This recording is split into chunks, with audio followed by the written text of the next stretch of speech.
I am Bhavika Patil from SYML. Today we are going to discuss the topic diagonalization. As you can see on the board, it is the activity from our T component. So let's begin. Very firstly, here we have some definition and condition. So basically definition is like that we are going to convert the square matrix into diagonal matrix in which the diagonal elements like the actual diagonal elements will be equal to eigenvalues and the sum of diagonal element will be equal to our matrix, or we can say that it is S1. So and also the all non-diagonal elements will be 0. So after that, before moving to actual question,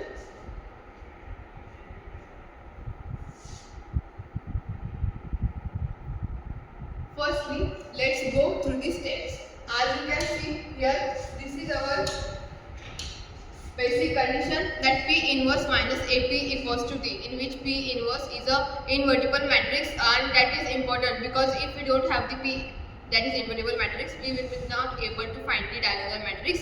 So after if once we start to solve the question, we will going to find the P through eigenvalue and eigenvectors. After that, we will come to know the P inverse. We will calculate some equations or some matrix in the Calc, and then in the end we will get to know about D. So after that, as you can see, this is our characteristic equation, which is determinant of A minus lambda I equals to 0. But generally we use the main characteristic equation, which is lambda cube minus S2 lambda square plus S2 lambda minus determinant of A. In here, S1 is the sum of diagonal elements and S2 is the sum of all diagonal elements, but in the minor form. After that, as you can see, here is lambda 1, lambda 2 and lambda 3. So basically these all three are the eigenvalues. Here are three eigenvalues because basically the matrix which is given will be of order 3 by 3. So we will have the three eigenvalues. By the help of these three eigenvalues, we will get the values x1, x2 and x3. So x1, x2 and x3 are the eigenvectors which will be in the form of column matrix. Okay. So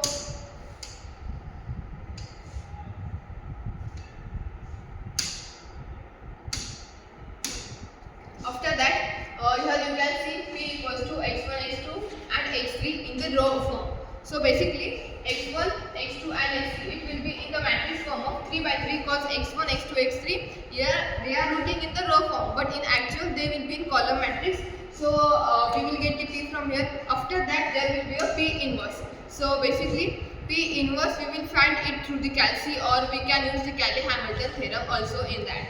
After that, of course we will come to our final equation, which is important, that is P inverse minus AP equals to D, in which now we have P, we will get that by calculating the eigenvalue and eigenvector.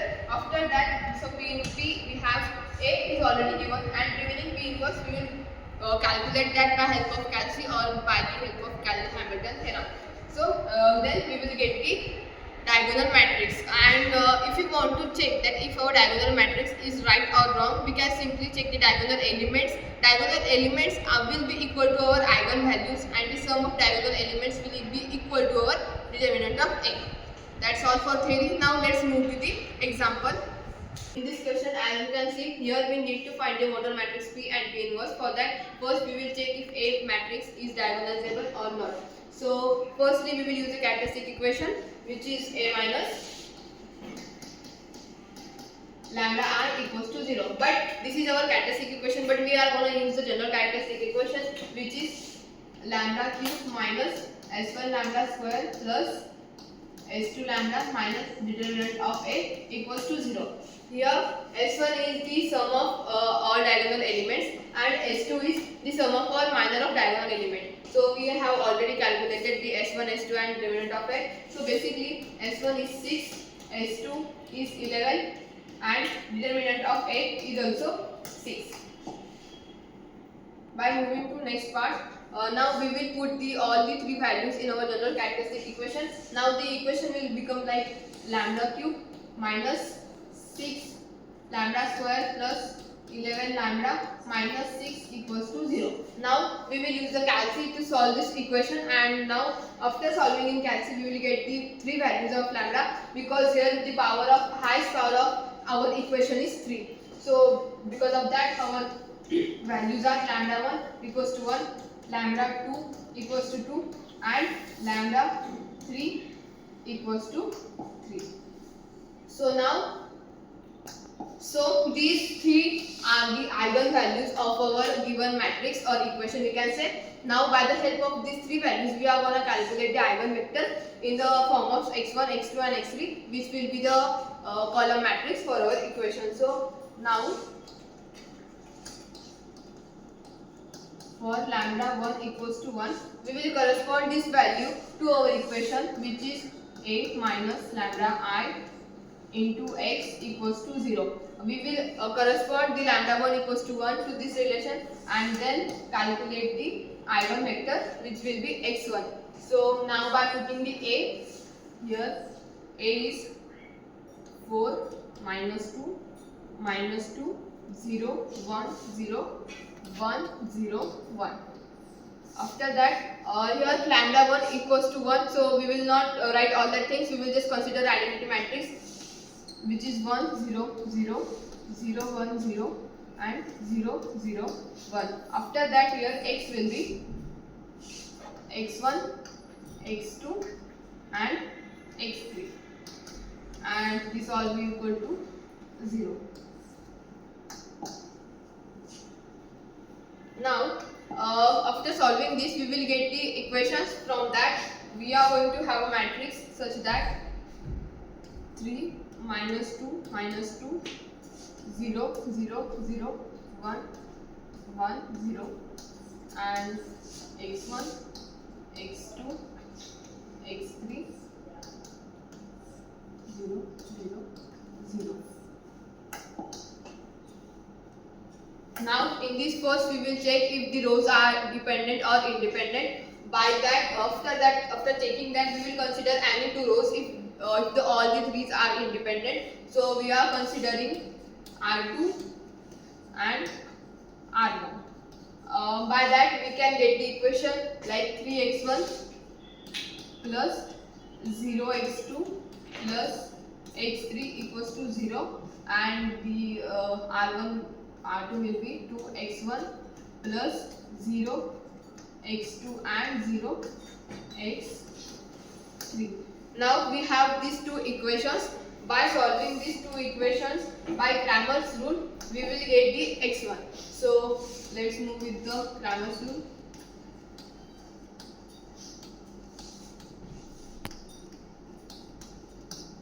Cramer's rule says that x1 upon the terms, after that minus x2 upon another determinant and x3 upon another determinant. But here we will take all these terms equals to t, because there will be one free variable, as we all know that when we are having the two equations and three unknown variables, so we will just do subtraction of three unknown variables and two equations, so we will get the one free variable, and because of that we will take equal to t. Here we can take any random real number, but for the more simplicity we are going to take t. So now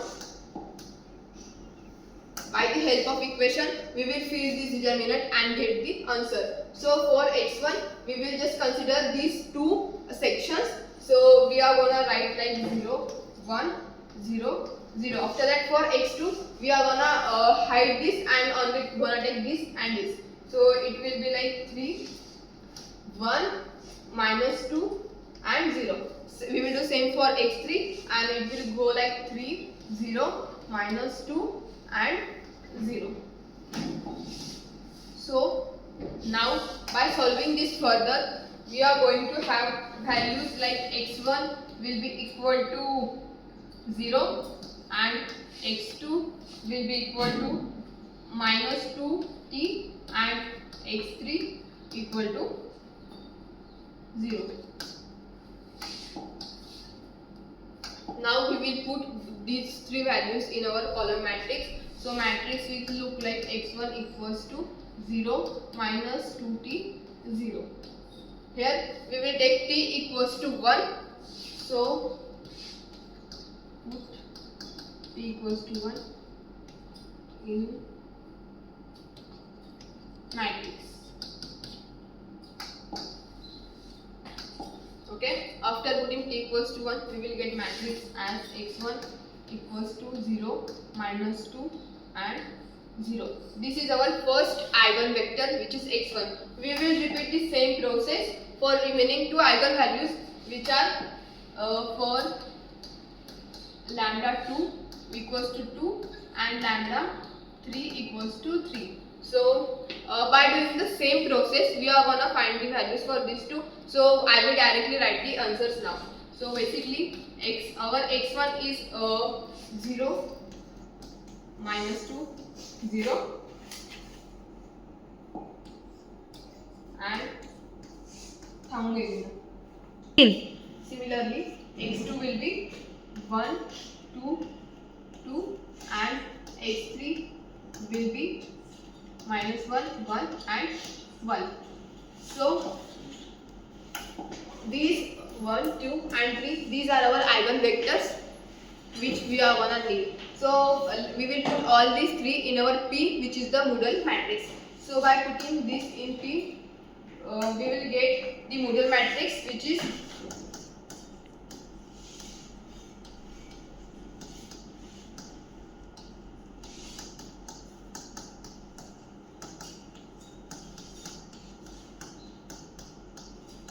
this is how we will write that. After that, just put the values of x1, which is 0 minus 2 0. After that, x2, which is 1 2 2 and then minus 1 1 1. So this is now our Moodle matrix. So after that,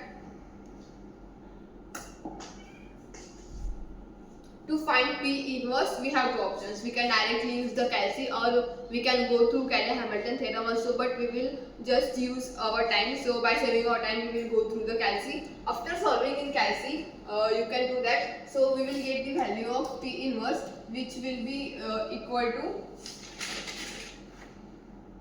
there will be minus 1/2 here.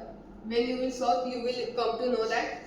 So P inverse is 0 minus 2 minus 4 minus 1 0 0 1 minus 2 2. So this is our P inverse. Basically our main formula was P inverse A, P equals to D. So now we have P, we already have A and we have calculated the P. So by putting all these three in this equation, we will come to know our diagonal matrix. So let's get that. Therefore, P inverse A P is equals to minus 1/2 0 minus 2 minus 4 minus 1 0 0 1 minus 2 2 8 minus 2 minus 2 0 0 0 1 and 3 0 to 0.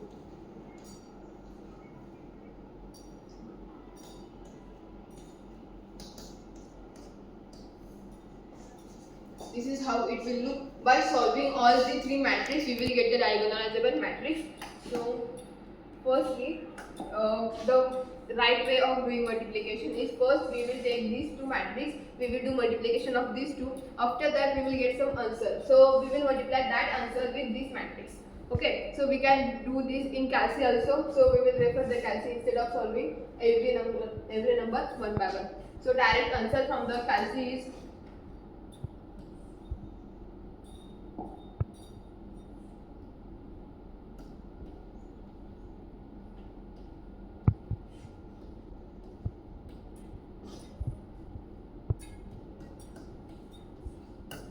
as you can see, we at the starting of the video, I have already told that the in diagonal matrix there will be only numbers only in diagonal. The non-diagonal elements, every non-diagonal element will be 0. As you can see, every non-diagonal element here is 0. Only diagonal elements have the number.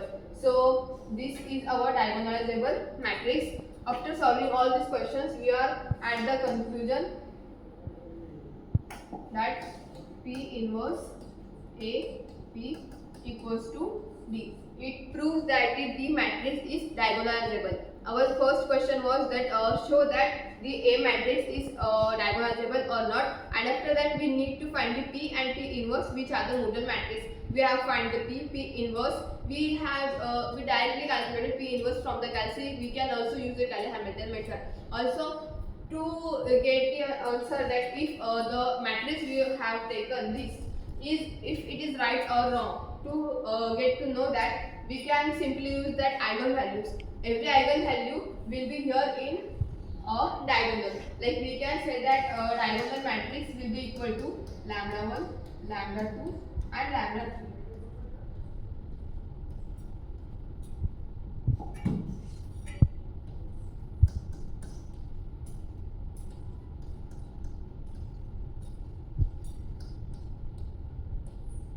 So now as we can see, lambda 1, lambda 2 and lambda 3. Our values here are 1, 2, 3. Check.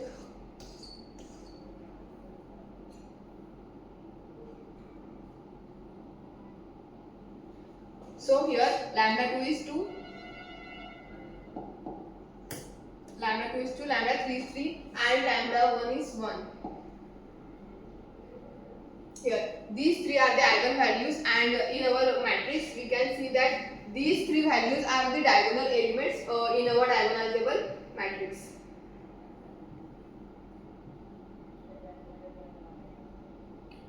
Here.